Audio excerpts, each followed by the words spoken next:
Hello and welcome to what I'm buying this week with the unemployed value degen. And Trump's tariffs were struck down by the Supreme Court, which was something that and that was the consensus, but I had predicted otherwise. So I was wrong about that. And then Trump's immediate response is that he had two other laws to fall back on to implement the same tariffs, although there's nuances like how many days he's allowed to do it and what percent, but it was pretty much the expected reaction. I think that's why the market reaction was so muted. I think everybody kind of, not me again, I was wrong, but the market consensus was that was what was going to happen. And the market reaction on that day was not enormous. Come down to the VIX. And yeah, I mean, you have the VIX falling on the day that the Supreme Court strikes down tariffs. So I had anticipated that would increase uncertainty in the marketplace, and it looks like it had the opposite response. Actually, reduced some of the uncertainty, but I'm not sure if the market has fully priced in Trump's response, because the response to the tariffs were, for one thing, interest rates rose on anticipation of a wider deficit, and the companies, the importers who had been hurt by tariffs, a lot of consumer discretionary names with production overseas, benefited, right? So companies like, I want to say Newell Brands was up for the day. Newell Brands was up 3.5% for the day, and they still have exposure to import from China. Jack Pacific was up as well, but they also had a positive earnings. But I mean, they were up 23% on the day. But that's, again, positive earnings, which I haven't written about yet, and the tariff impact.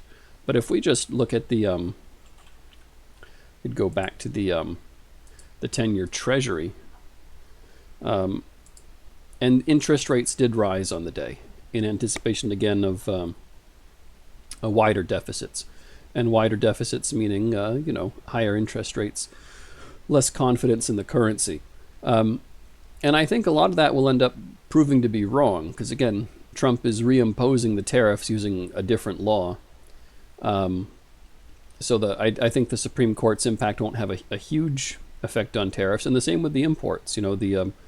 Especially companies like Newell Brands, they had already reshored manufacturing. Their exposure to China was brought from 30% to 10%. So you have,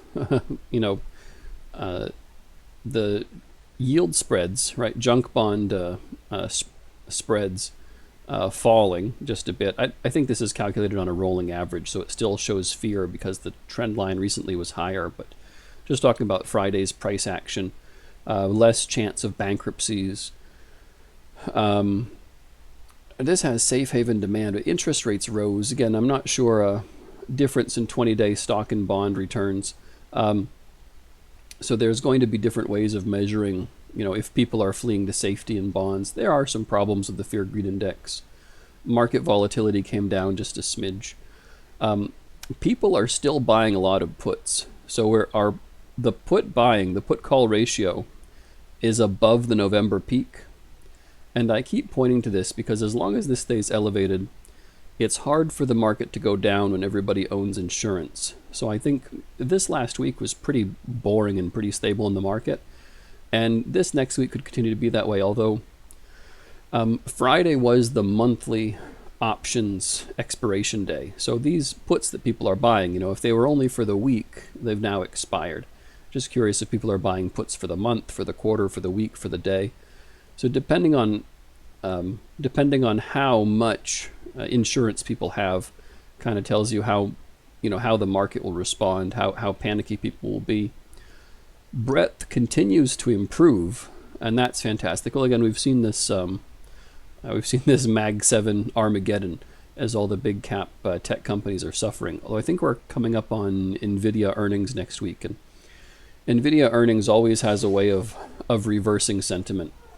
And the stock market just dipped a tiny bit. But we're in fear overall. And not only is it a good time to buy on the fear and greed sentiment, but there are some individual charts that look very nice. Even though the market overall might seem expensive, a lot of